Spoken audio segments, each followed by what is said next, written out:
যাই আছো কাপোৰ পিন্ধাত আছো বতা টিউচন যাব লাগে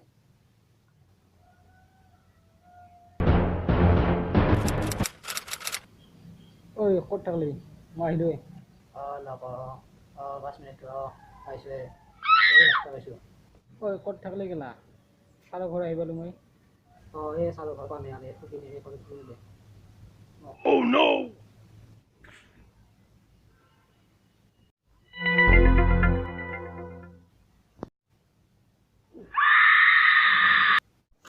Sorry bhai, আজি পৰা এনে নকৰো আৰু